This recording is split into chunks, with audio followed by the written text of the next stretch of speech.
interests, our particular paths, our particular quirks.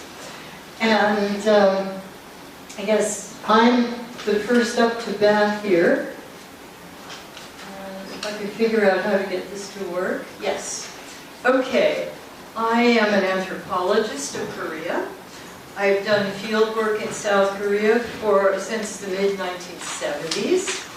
And I've painfully learned to read and speak the language, never, of course, to my own satisfaction. I've spent much of my career working with, writing about Korean shamans called Mudang, Manchin, Bosal, and I've authored several books on the subject. Over the years, I've made my offerings in shaman shrines. I've pressed my palms together in supplication. I've bowed to the floor in the direction of the gods who hang above the altar. I knew that the paintings were sacred in their way, and that, as with all shamanic paraphernalia, they were charged and powerful, and not things to be messed with. But I did not yet give much thought to how the sacredness of the painting worked. I did not yet see a connection between gods operating through the paintings hung in shrines and gods operating through the inspired bodies of their chosen shamans.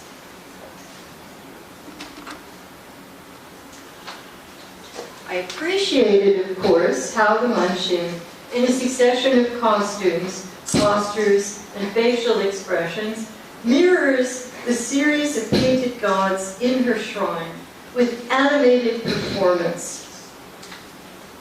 And I'll just show you quickly some examples.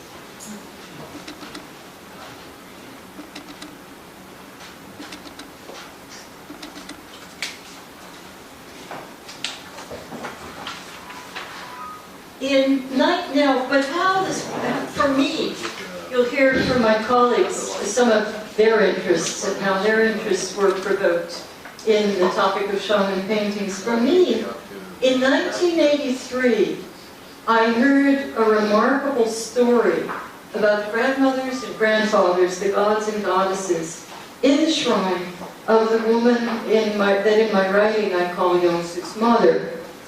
Around 1983, Yul Soo's mother acquired gods and paintings from her sister, who was also a shaman, who in my writing I call Chatterbox. Chatterbox was retiring from the shaman profession. Chatterbox was going to live with her son. He didn't like her being a shaman. Chatterbox sort of asked the gods, and she thought that she had gotten some agreement that she could give this up happily. She had dreams where her grandfathers and grandmothers said they wanted to go to Yul Soo's mother's shrine. Yul Soo's mother had a dream, and she saw all of her sisters, grandmothers, and grandfathers going into her shrine. They thought it would work, so they brought the paintings over. They had a ceremony where Chatterbox said goodbye to her grandmothers and grandfathers, and they danced and they were celebrated, and they seemed to agree to go into Yul Soo's mother's shrine and live there happily. Well, it didn't work. Yul Soo's mother, it's going to be a little difficult to read this. Okay, but in her words, and I really want to give you her words, at least through the tissue of translation, she said, there was no bright energy, no yogi coming from them to me. When the gods are there, you feel it. Without it, you can't put them on your wall. You approach them with an empty mind, and they command you. But when I put up the new paintings, things were off kilter, strange. My luck was off. And then, whenever I tried to work with them, the words just didn't come out. It was as if they were mumbling and grumbling. It was all wrong. And then she began to have strange dreams. In one dream, 3 women came to her house for divination. And she brought out her divination tray, like the tray you see in that painting. And she was going to cast rice and coins and begin to see visions that would enable her to develop a diagnosis, aided by the Great Spirit Grandmother, her personal guardian god. But now it was 3 women. One woman sat down to get her divination. The other 2 women said, no, they would stay standing, which was a little weird. And they were hovering in the corner, and she felt very uncomfortable. This is still in the dream. And she begins to shake the rice and cast it on the tray. And suddenly, one of the standing women comes forward, grabs the tray, spills the rice on the floor, and she wakes up. And she wakes up feeling really bad because it's the rice of her great spirit grandmother, her guardian, that's been cast on the floor. It's been treated so disrespectfully. So she goes into the shrine, and lo and behold, the paintings have fallen on the floor. And her great spirit grandmother and the jade immortal that was Chatterbox's primary deity are stuck together on the floor. She says they've been fighting. They've been fighting and pull each other down to the floor. So she says the new gods have got to go. They're just not going to work. They're not going to cohabit with her own grandmothers and grandfathers. So she asks them to leave with proper ceremony. She rolls up the paintings, puts them under the altar. They're just paintings, and they don't get any offerings. They're not seeds of gods anymore. Now, when I heard this story, it really fascinated me, but I didn't quite know what to do with it, what to make of it. And it just stayed with me for a while. I talked about it in some context, but I didn't know where to go. Meanwhile, early in the new millennium, I had an opportunity to work in Vietnam. And I worked with a team of scholars from the Vietnam Museum of Ethnology, and we looked at the statues that Vietnamese spirit mediums use. And I learned a lot about statues. I learned in particular, and I was kind of surprised, that throughout the map of Asia, Buddhas, temple statues, Hindu deities have a special ritual activity where the essence of the deity is actually put inside the statue. And then in the case of Buddhas, in the case of Hindu deities, the statue's eye is open. It's ritually made, essentially present. And I felt really stupid. I'd been bowing to Buddhas most of my adult life, and I never quite realized, hey, the Buddha's there. So I thought, and then I began to hear stories about inappropriate statues. The statue that ought not to have been in a particular temple and caused bad things to happen. The statue that got knocked off kilter when the spirit medium was cleaning her shrine and bad things happened. And I thought about Jongsung's mother's paintings. And I thought, maybe I should go back to Korea with some of the questions that we had generated in Vietnam and see if I can learn more about shaman paintings.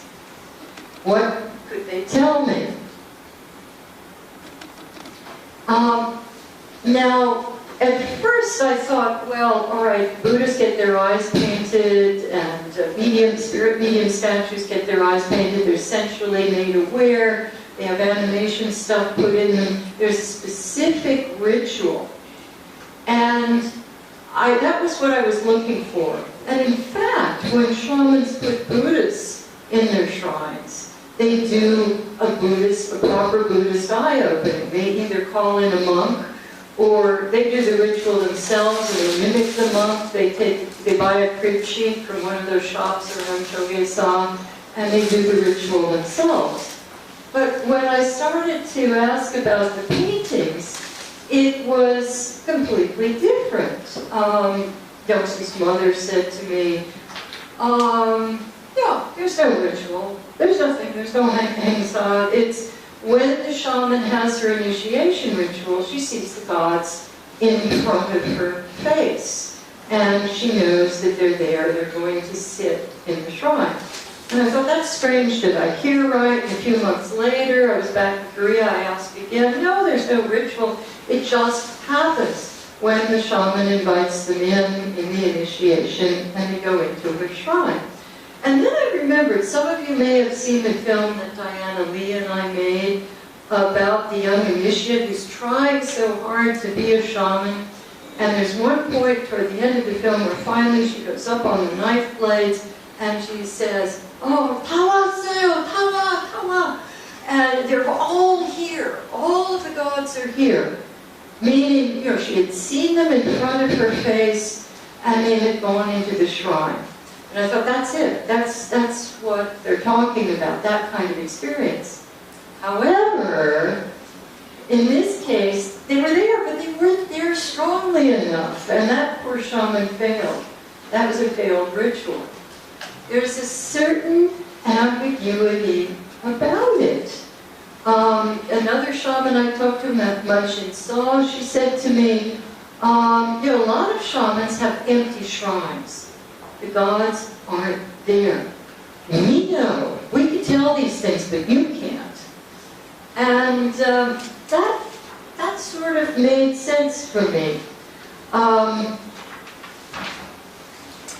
Okay, so I wish I had a little bit of light here. Okay, so sometimes they're there, sometimes they're not there, and sometimes they're there, but their presence is very weak, and sometimes they're there, but they don't get along well with the other deities who are there, and what the shaman experiences is the kind of mumbling and grambling, like static in a radio transmission that Yul Soo's mother experienced. So it's the presence of the deity that enables the shaman, thank you, that enables the shaman to give the divination she's supposed to give, to incarnate the deities and speak in their voice and give the messages that they transmit. But in the shaman's world, even if you don't get a clear transmission, even if the words don't come through clearly, the pressure is on you, the shaman, to get it right. And if you don't get it right, you'll be punished, and maybe your clients will be punished. The gods expect proper treatment. Every morning the Manshin pours clear water, and the deities that like liquor get their liquor, and candles are lit, and incense is burned. And this is an obligation to maintain the shrine well, to keep it clean, to do things properly. When Jongsung's mother broke her leg and was flat on her back, she was having horrible dreams again. And she had to tell her son. Her son is a guy who really feels uncomfortable with the shrine and the gods. She ordered him, you have to go down there and pour the water, pour the liquor, and light the candles, or else. And he did, and she stopped having these troublesome dreams. So, shamans describe a cycle. There's the maintenance of the shrine, and then there's an intense cycle of going to pray on sacred mountains. And one old shaman who I talked to said, we go and recharge our batteries. And I began to see how there's a kind of triangulation between the shrine, the mobile body of the shaman, and the mountain. The mobile body of the shaman that can move back and forth between the shrine, where her deities are, and the mountains, where God power is. And when she goes to the shrine, she can't give a greeting when she leaves the house. She can't say, I'm going to the mountain, bye. She has to just go out without words. And when she comes back, she can't say, I've returned. she just goes straight into the shrine and bows. It's like an electrical connection, that charge of power from the mountain, carried in the shaman's body back to the shrine, and then the recharged shrine, the happy deities, are going to work well with her, help her in her practice. And so going to the mountain, one has to be pure, one has to be carefully washed, one can't complain that one's feet hurt on the journey. Oops. And I've probably been talking a little bit too long, but what I was left with was a sense of ambiguity. The ambiguity of how empowered is the shaman right now?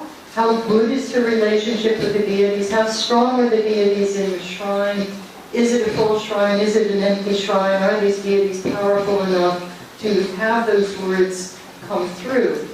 And by looking at paintings, I was able to see this all in a new way and appreciate how the paintings are charged and powerful, agentive, working with agentive shamans. She's animated in that she literally moves when she manifests them.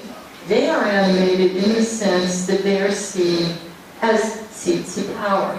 Okay, so that's it for anthropology. Now, in writing the book, to appreciate that these paintings are also works of art, some more than others. Some people hate them, many people are growing to love them. And the person who has, I think, done the most to help us understand and appreciate these paintings as art, as a genre of Korean folk art, is Professor Yul Soo, who will be speaking next. He has a wonderful collection, which some of you know, the Hawai'i Museum. He is the director, and he has made a very serious study of the paintings as art. He will share some very wonderful images of some very wonderful paintings with you next. Please welcome Yul Soo. And Dr. Yang and I will do some translating.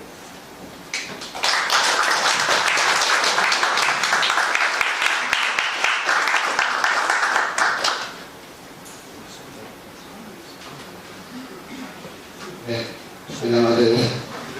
저는 가해동의 가해 민화박물관 관장입니다. Okay, so Dr. Yul Soo from the Hawai'i Museum. 한국 무신도를 일찍부터 알았지만 오로지 그림으로만 생각을 했었지 거기에 대한 예술적 또는 정신적인 연구는 캔들 박사를 만나서 알게 되었습니다. Okay, from the beginning, he thought of the paintings as paintings, as a genre of art. When we began to work together, he began to think of them more in psychological terms, in social terms. 그래서 제가 좋아하는 그 그림 중에서 무신도 중에서 몇 점을 보여드리겠습니다. So he's going to show you several examples of paintings. 지금 선앙신이라고 하는 호랑이인데 호랑이 표정이 너무 재미있습니다. 어떻게 만화 같지 않습니까? Yeah, isn't this like a folk painting? But this is the shaman god Sonan, who is venerated as a pine tree. 다음 보시죠. 네. 지금 소나무 다시 뒤로. 네, 그 소나무에 해와 달이 떠 있고 까치가 호랑이에게 그 무언가 얘기를 나누는 그런 그림인데 아마 한국의 호랑이 그림이 많지만 이런 그 아주 우스꽝스러운 호랑이는 무신도에만 나타납니다. Okay, so you see this in Korean folk painting a lot, the tiger under the tree, and it's kind of humorous, but this is also a shaman painting. 네, 산신령인데 한국의 산신령은 대부분 남자인데 무속신앙에서만 여성으로 나타납니다. Okay, in Korea, the mountain god is usually male, but in the shaman tradition, sometimes a female mountain god will appear. 여기서 가장 중요한 것은 호랑이가 무슨 그 고양이처럼 아니면 전혀 호랑이라고 느끼지 못할 만큼 아주 특별한, 특히 꼬리를 그 산보다 더 크게 그린 아주 독특한 그 그림이 무신도에 나타나고 있습니다. So it's the tiger, almost like a domestic cat, but even more than that, it's just it's taking a lovely leisurely stroll. 네, 이게 그 산신령인데 아마 호랑이가 무거워서 힘들어서. Okay, for those of you who didn't get that, it looks like, all right, here's the mountain god, and he's kind of heavy. The tiger seems burdened by the weight of the god on his back. 실제로 이 그림을 그린 사람이 스케치 대상 실력이 좋지 못하기 때문에 이렇게밖에 못 그렸습니다. 그림을 그린 사람이 스케치 대상 실력이 좋지 못해서 그렇게 그렸습니다. Okay. So the painter didn't like. He started to sketch it in the next image and didn't like it, so he probably gave it up. 네, 역시 그 호랑이가 얼굴이 좀 특이하고 그 일반적인 호랑이와는 전혀 다른 무신고입니다. Yeah, this is okay. Again, a really different sort of tiger. 마찬가지입니다. 특수한 호랑이입니다. Yeah. So just the same here. A really different kind of tiger. 지금 보시고 계시는 이런 호랑이는 무신도 중에서 황해도 영향을 받은 무신도에서만 나타납니다. 한국의 호랑이 그림이 많지만 이런 그림은 황해도 무신도에 나타나는 특징입니다. Okay, so this kind of painting is a specialty of the Hwanghae-do tradition of shaman painting. 네, 호랑이가 뒤에 숨어 있습니다. 부끄러워서.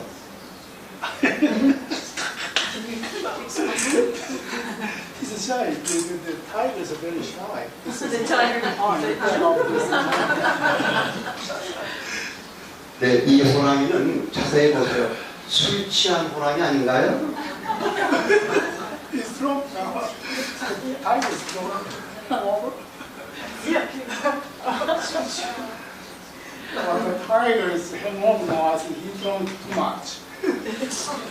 그리고 그 산신령 모자는 일본의 순경 수사 모자입니다. Okay. So the hat, if you look closely, it's like the red dot on the Japanese flag. So it helps to date the painting. 무속신앙에서 산신령이 위대하다는 것을 시대적인 배경을 읽을 수 있는 아주 중요한 It's 것입니다. very good point. You can understand the colonization by Japanese in the 1910 to 1945. The shaman paintings also appear like this, like the Japanese police has power to kill people. Okay, so the very attendants, the people pray to the Japanese policemen.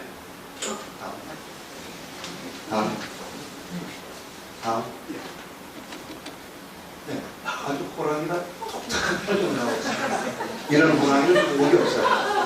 Yeah, this is a really strange tiger. You just don't see them like this.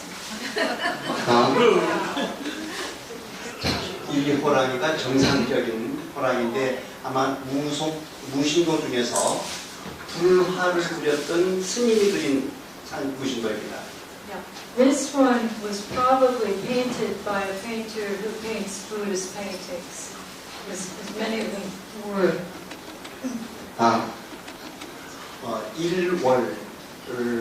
1월 성신도인데 자세히 보시면 그 사람이 구름 위에 떠 있기 때문에 표정이 구름 위에 떠 있는 표정을 잘 나타내고 있습니다. Yeah. Okay, so it's the sun and the moon, and the I guess the ferocity, the spirit comes across very clearly. 네, 이렇게 대체적으로 무속신앙 중에서 위대한 인물이라고 생각하면 항상 구름 위에 떠 있다고 생각했기 때문에 구름을 저렇게 7개를 그려서 구름 위에 떠 있는 신경을 그렸습니다. 네. What is the bottom of the painting here?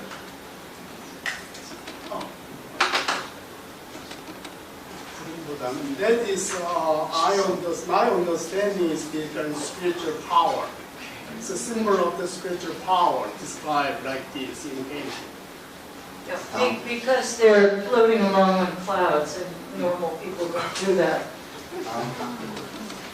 네, 이것은 주로 계룡산 쪽에서만 나타나는, 그러니까 원래는 무신도의 그 얼굴이 나타나지 않고 위에 보시는 그 신들의 이름을 적어서 구설했지만 시대가 내려오면서 이렇게 무속 장군들의 얼굴이 나타나기 시작합니다. So this is from Geryong Mountain, a very powerful place. And in the beginning, there would be strips with just the name of the deity on it. But over time, people began to produce them with the faces of generals coming out like this. And it, very looks like some action cartoon. 장비의 얼굴입니다. Okay, so this is the Chinese hero Changbei, and this is on the cover of the book. 장비하고 관음장의 얼굴의 특징은 얼굴이 붉은색이고 눈이 동그랗게, 그러니까 빛이 날 수 있도록 그려놨습니다. Yeah. Okay, so a special feature of his face is it's kind of a reddish face, and then the eyes are done in such a way that it's like you see light coming out of those eyes. It's a very special, uncanny power of the eye that's captured in the painting. 아마 이런 그림은 도화서 화원의 그림으로 알고 있습니다. Okay, so Mr. Yoon believes from the quality of this painting that this would have been painted by someone who was trained in the court academy to paint paintings for official shrines. 관음장입니다. Okay, so Guanun, the Chinese warrior of the Three Kingdoms period, who you see in the Chinese restaurants with the red face and the long beard. 관음장은 반드시 청룡도를 들고 있고 수염이 세 가닥으로 길게 나는 게 특징이었습니다. Yeah, so a special feature of this one, the way his beard is divided into the three sections. 네, 이게 그 한국 산신령 중에서 백호 산신령입니다. Okay, so among all the Sanshin, this is the one with the white tiger. 이번 그 평창 올림픽 마스코트도 백호로 지정이 되었습니다. Okay, so this was like the Olympic mascot, the white tiger. 아마 평창 올림픽에 그 백호로 지정이 되었기 때문에 그 한국의 호랑이의 상징이 전 세계에 알려줄 수 있는 기회라고 생각합니다. Okay. So this was the mascot for the Pyeongchang, the Winter Olympics, and this was let me see if I correct me if I get this wrong, to let the world know about the specialness of the Korean tiger. 그러나 한국에는 백호는 살지 않습니다. 없습니다. 다만 무신도에만 등장합니다. Yeah. Okay, but they don't really live in Korea, white tigers, but they do live on shaman paintings. 중국 사신. Okay, so this is 사진을 실력으로 모셨습니다. so this is a Chinese official and who is venerated as a shaman deity. 다음. 네. 설명하세요. Oh, okay, okay. Remembering what Mr. Yoon has told me about this, okay, it's Confucius, Buddha, and Christ. And now naive eyes look at this and say, oh, Christ is a little higher up and so on. But Mr. Yoon says, no, Christ is kind of on the outside here. But the pose is probably taken off a Christian tract, a very common Christ pose that the painter copied from a Christian source. 이런 그러면 1930년에서 50년 이런 시기에 나타난 그림입니다. Yeah, yeah. So, sometime between the 1930s and the 1950s, this painting would have been produced. 다음. 네, 제가 좋아하는 재미있는 그림을 보여드렸습니다. 고맙습니다. Favorite paintings, and he thanks you for the opportunity. And now, Dr. Yang, who is a folklorist, and I can help you. I can help you. And I really envy his deep breadth and depth of knowledge of the Korean shaman, I should say traditions in plural. And he began collecting paintings when he was very young. He'll tell you a little bit about that. And when he finally retired from his whole career at the Folk Museum, he was able to realize the dream of establishing a private museum where the paraphernalia and the paintings of Korean shamans, most of whom he had known personally, are exhibited. And one of the primary groups of visitors to his museum are shamans themselves, who come to the Shamanism Museum to see aspects, artifacts of their tradition that they themselves had never seen in their own experience. And, we'll wait a minute for statement. Are we ready? Well, this is not that one. It's very bad.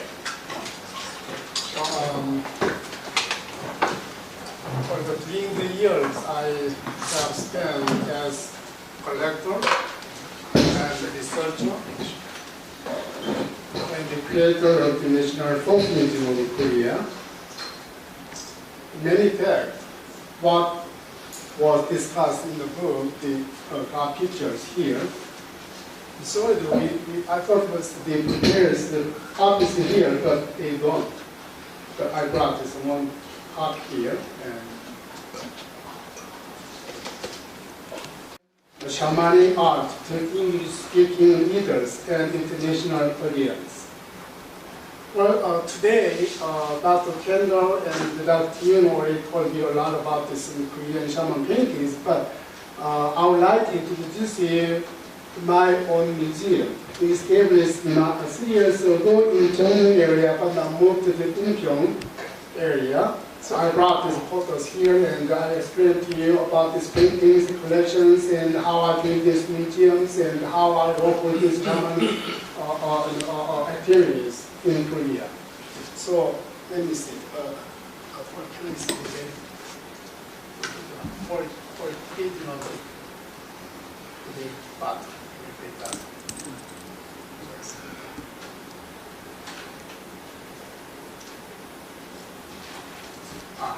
Too many.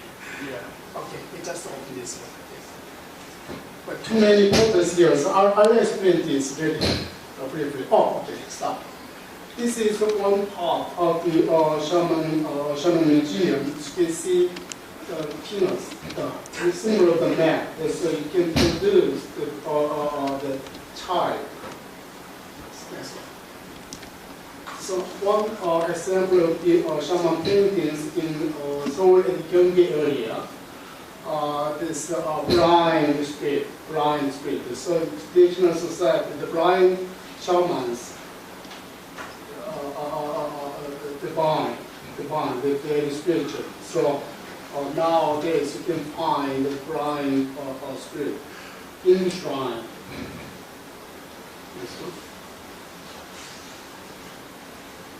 Yes. Okay, so another example of the painting. There's a port lady. Next one. Yeah, that is deep eagle, 7 stars. It's very popular. You can find that spirit. But this connected with the Taoism, but also we have our indigenous equal spirit. So that gives you time also longevity. So you can pay for your longevity. So this will help you. Okay, this is another example of the pork lady, and she wept disease. Okay, so nowadays a very modern disease, but this is the traditional society. The disease is most worried. You got some disease and you die. So the people pray to the spirit for death. Yeah, then another example of the Sambul Jesa. You saw from the candle's photo, Sambul is a 3 spirit. So number 3 is very important to understand Korean shamanism. So you connect with the Dangun methodology. So Hanung, Dangun, Wangdo. So 1 to 3 is also connected to 1 to 3, 7, 5, 6, 7. It's also connected with 12, 99, 100 numbers. It's a very basic number of the Korean shamanic tradition. Okay, that is Bari Gongju. Could you explain to us? Okay, footnote on Bari Gongju. Bari Gongju was the 7th daughter of a king and queen who really wanted a son, tried really hard to have a son. And by the time number 7 daughter comes along, the king is just disgusted and says, we're going to cast the baby out. So she's parakorida. And she is taken up and raised by a couple of mystics in the mountains. But Buddha's really angry with her parents that they cast this baby out, and makes the king and queen ill. And the only way they can be saved is a magic herb that grows in the land of the dead. And they ask their daughters to go get it, the 6 daughters who remain. And the 6 daughters have all these conventional Korean women reasons why they can't go. It's my mother-in-law's Hwanga. It's my father-in-law's Jesa. I'm pregnant. Yeah, so they say, well, let's at least find the one we cast out and apologize to her. And they find Bari Gongju, the messenger comes from the court, and she says, I produced by my father's seed in 10 months in my mother's womb, so I will go to the underworld. And she goes off, and she's this female heroine who has all sorts of incredible adventures, and she gets the magic herb. She also acquires a husband and 7 sons in the process, brings it back. In time to bring her parents back to life, her father offers her the kingdom.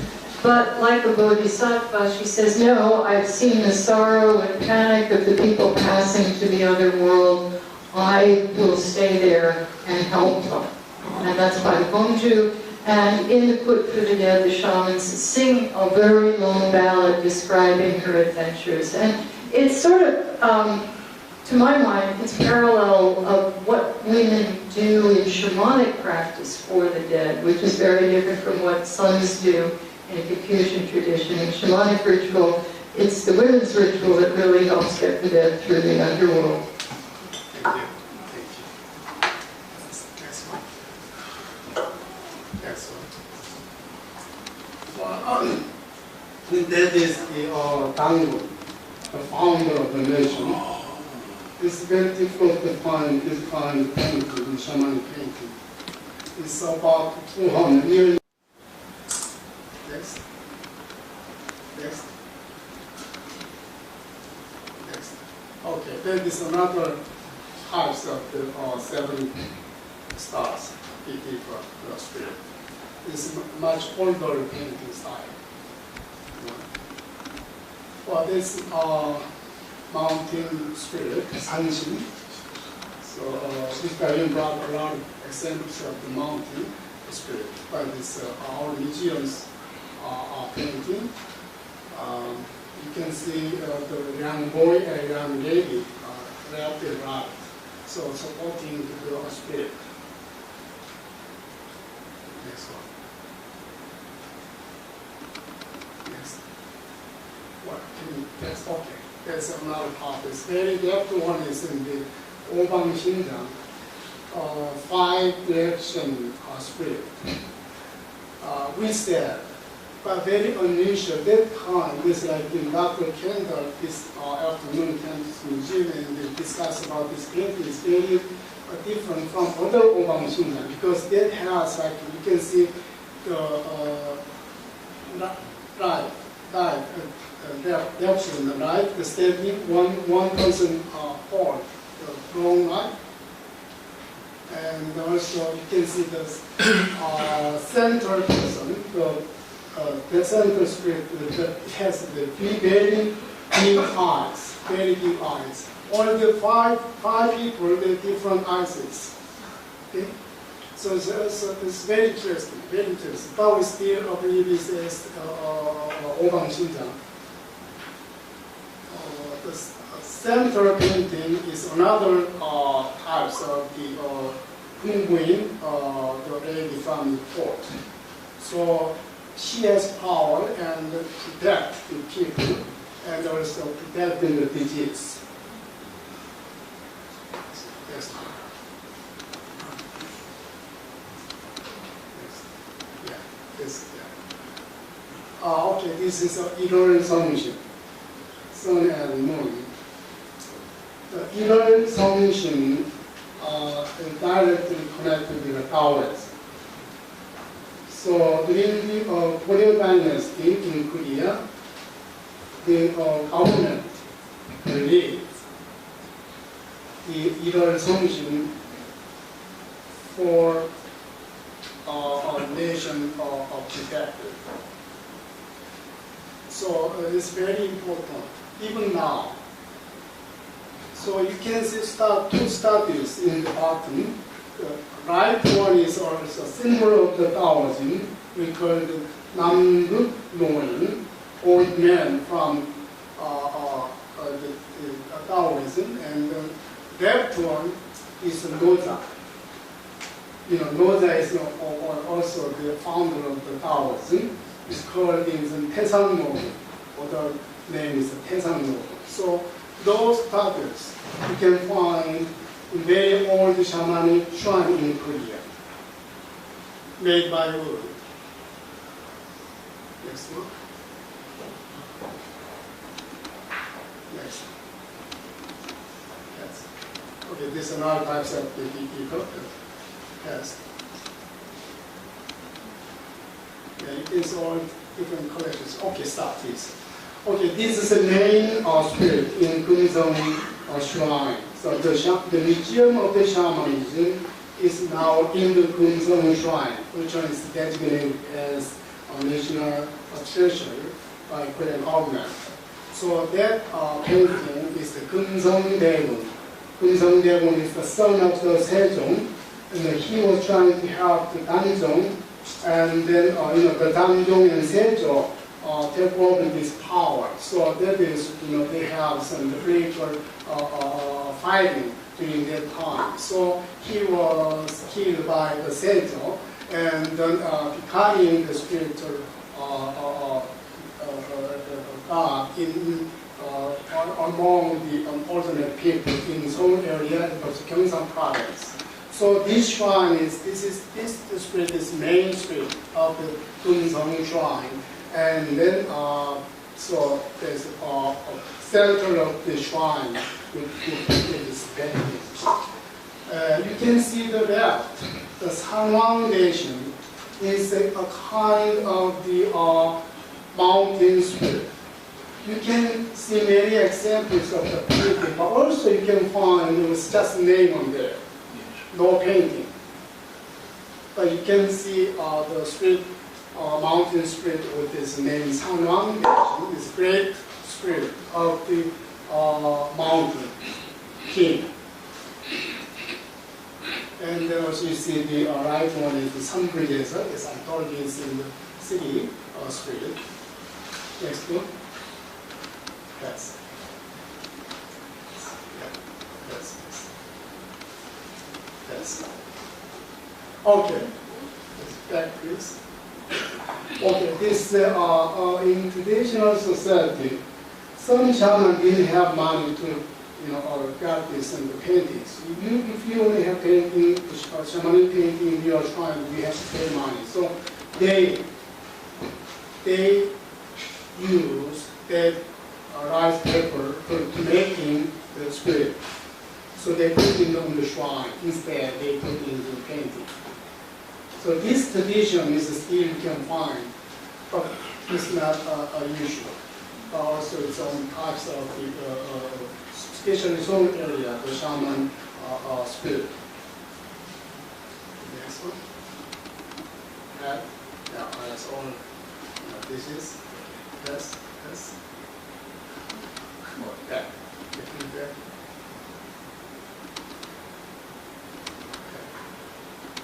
Okay. It's a two candles. You can make it 5. Okay. So in both the shaman shrine, you have these candles and also matches. Matches, candles, you can make the fire. So fire, water is very important. Symbol of the ritual in shaman tradition in Korea. Next one.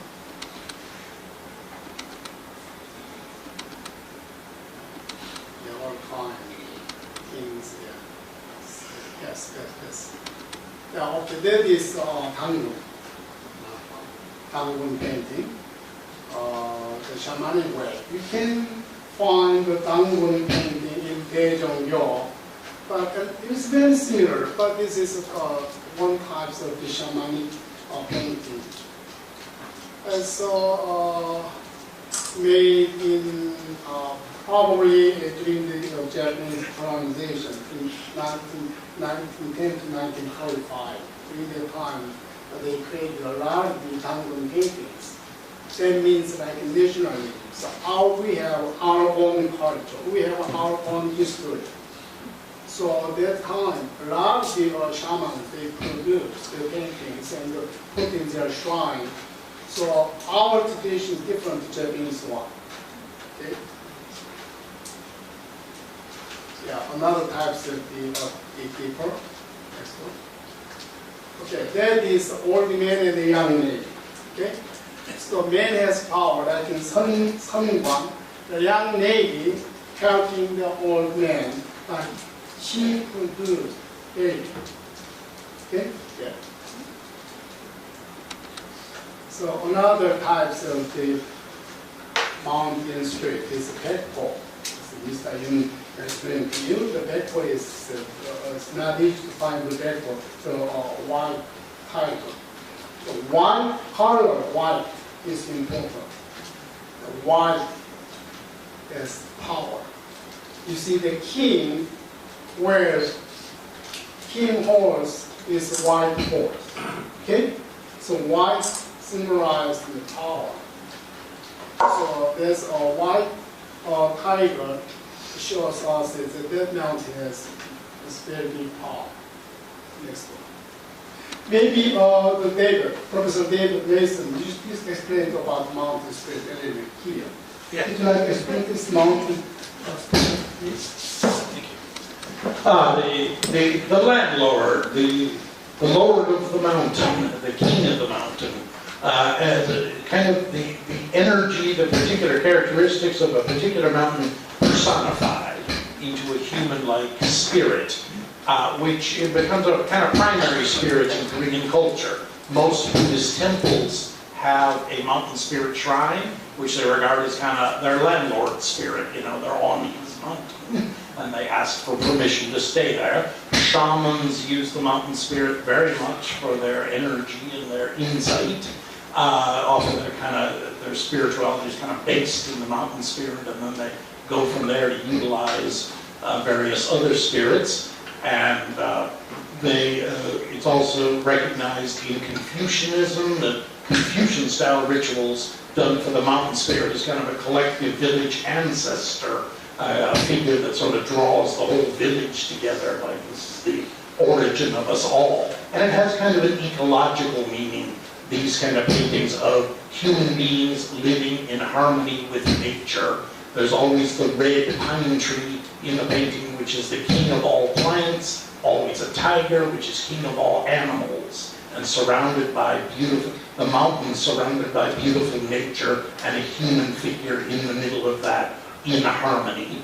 Mountain spirit never carries a weapon, always is benevolent, has herbal offerings for good health, generally tea and mushrooms, yeongjibosop and ginseng, things like that offering that make for good health, that we get that good health by living in harmony with nature. There's meaning for that. Thank you.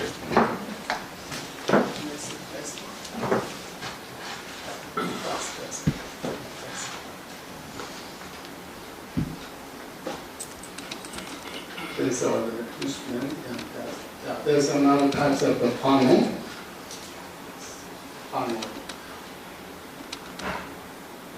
It's Laurel Kendall.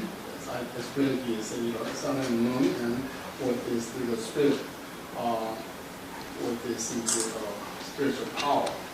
You can see, I think, looks like the moon, but this is what we call the Young. Young is the spiritual power. Yeah, that is Chaktu Jangun, the general spirit, standing on the two knives, what is without any socks and shoes.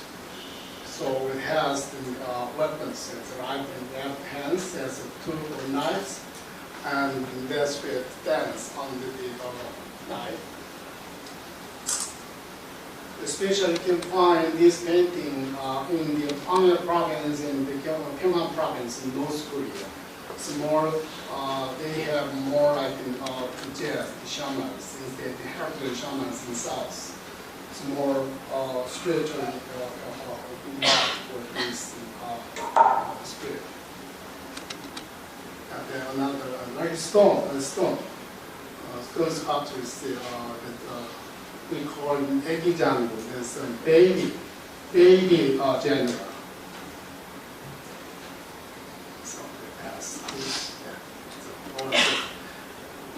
yes. Oh, okay. That is, there's, if you want to have the boy, and you just play there, and then be happy to have baby. Yes, please.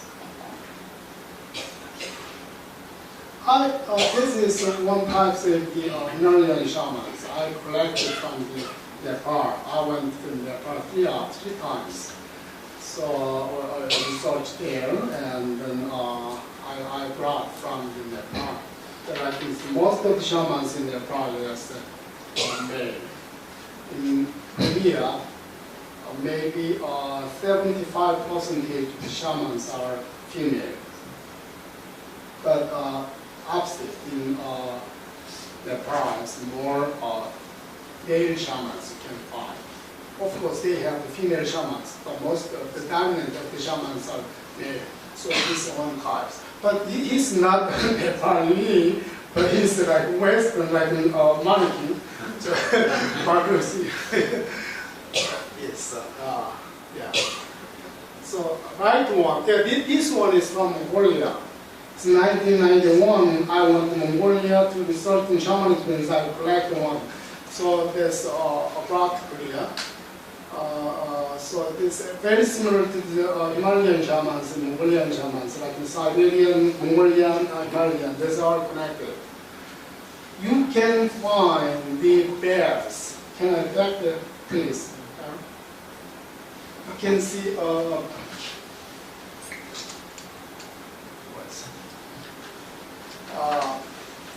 that bears, that the shaman on body.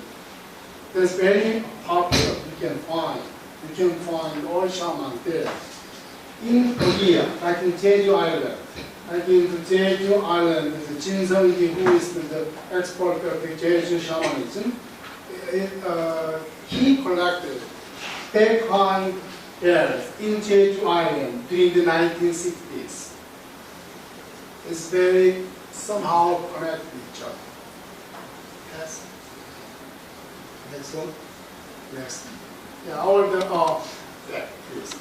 Like in pepper flowers. In the past, used around pepper flowers. Nowadays, like weird flower they use. But pepper flowers is important. They are the literally bonds. That means the spirit will help. Okay, there's a kind of a gap there, please. Yes. Next.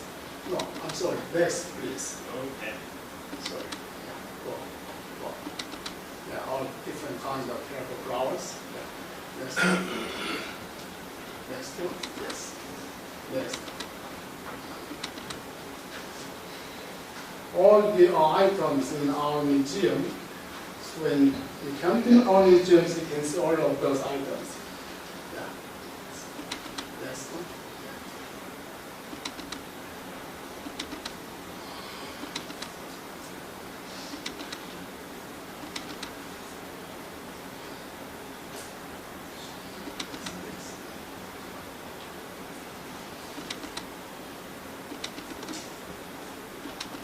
Okay, that shrine is one booth of the museum is the style about the Hwanghae shamanism.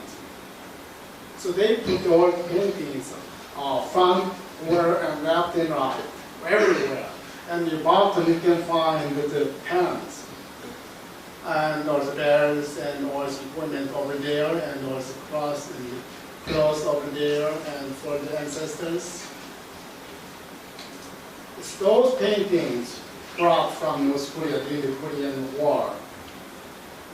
I got these materials from my teacher. I'm not a shaman, but one of my teachers was trying to make me the shaman. She thought I was initiative. No. But she gave to me. Before I left the United States for studies, she gave to me. And then after I finished my studies, I come back to Korea and then I told her, well, I still have the paintings, you don't have still. If you only have that, can I give you? She said, no. Already these paintings are yours. Then she got the paintings from her spiritual father, the man shaman had. So she cannot use that painting for her shamanic practice because that's spirit from the male shaman. So she thought this I can use someday. And she died, and I have now. So I opened this museum with this painting.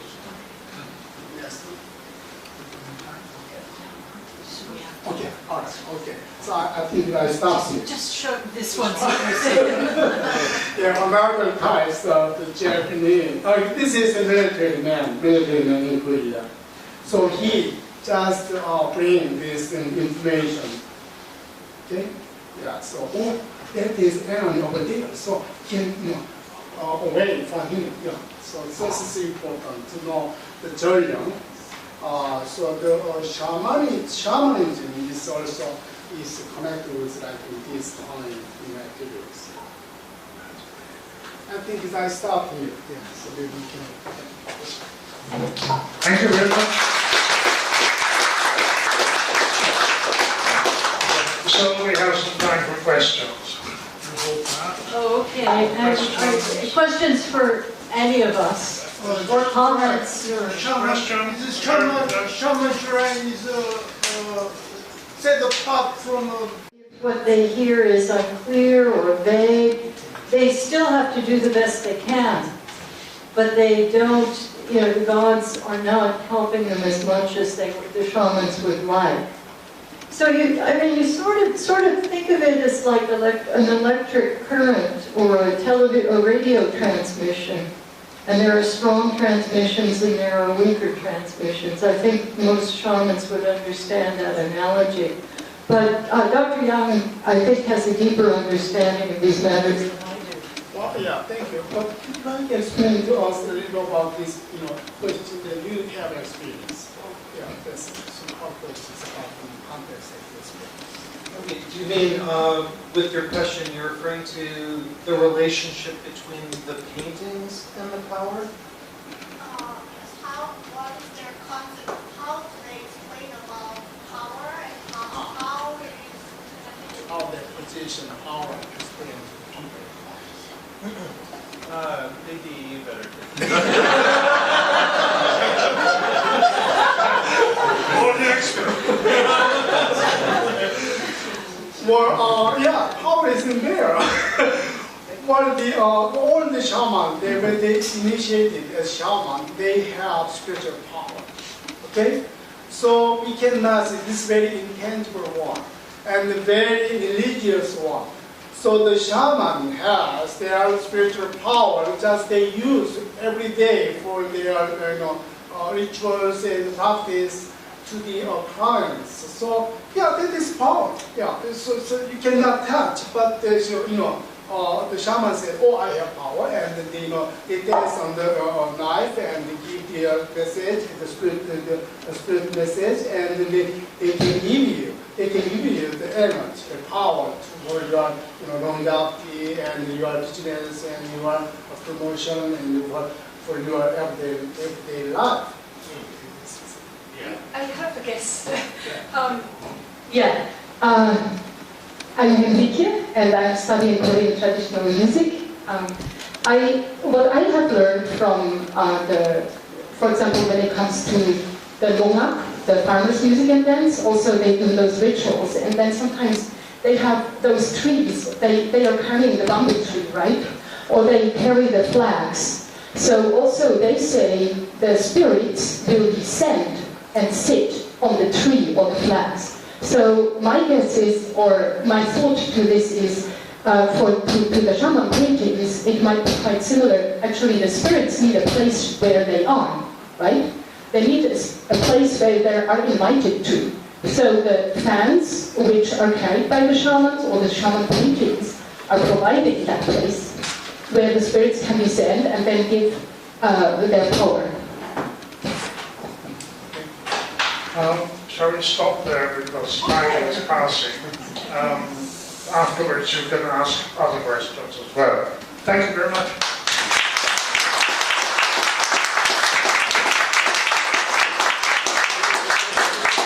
Everyone, now welcome to the RNS, upcoming lectures, excursions, events. What's that? Next week we have an extra lecture, and I still haven't really quite understood, but it's a very senior Korean journalist who has a lot of tales to tell. The personal journey of a Korean journalist, A.W. Lee, who's a very, very well-known person. And so this will be next Tuesday, June the 28th, an extra lecture. And then the first lecture in July 12, Dr. Judith Cherry, like me, an MBE. She is in England, she is from England, she teaches in England, and her lecture is about doing business in South Korea. Her studies are in business studies, So, sociocultural barriers to doing business in South Korea. This should be very interesting, completely different kind of topic from tonight. Pictures from the past. Norman Thorpe has collected a large number of old postcards, historic Korean postcards, and he will show us the postcards and give you his commentary on the way they depict Korea from the time when they were made. Then our excursions, the upcoming excursion this Sunday, June 26th. Jennifer? This Sunday, if you have nothing else to occupy you, I hope you will join us. We will be heading down to Jeonju, where we will see a number of fairly important Joseon and more contemporary historical and cultural sites, and more importantly, we will eat a lot. Lots of food. Jeonju is particularly well known for its food culture, so we're going to be going down, exploring, eating, and exploring around. It's a very, very beautiful place, and so I hope that if you have free time that day, you'll come with us. Okay. And then Jeremy, who is there back, is going to take us precisely to the Museum of Shamanism, and after viewing that, we will go on to a small temple, which is not so far away, a delightful walk up and back. And Jeremy has promised that this will be a very beautiful tour, and it will not rain. July the 9th. And then, well, I'm offering this tour.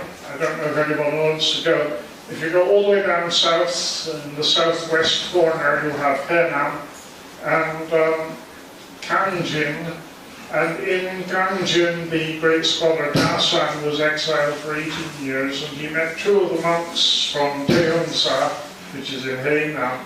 So we will visit both the Taeheung-sa and then the sites in Kanjin associated with Dasan, Cho-ui, and the history of tea, also the museum associated with Yun Sun-do and his family.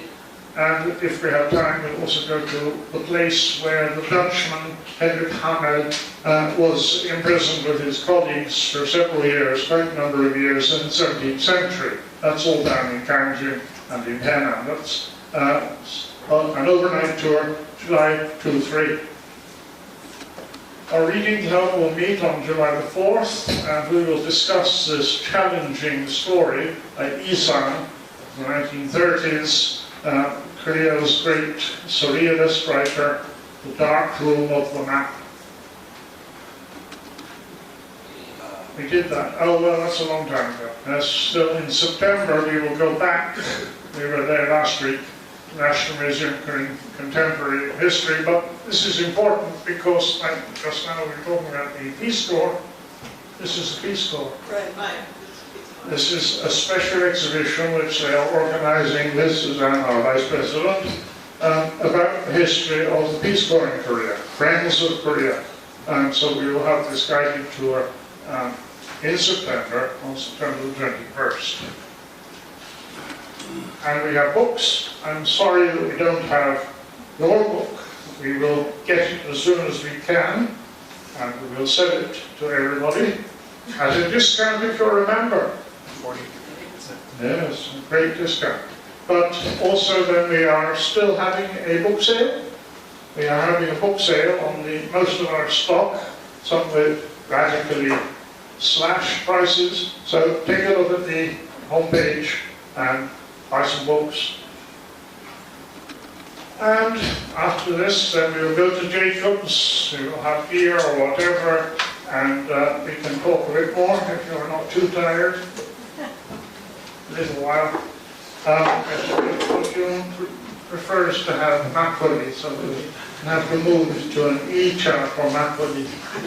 And then become a member of the RS if you're not, and please, as you stand up, put the chairs straight under the table. Thank you very much. See you next week.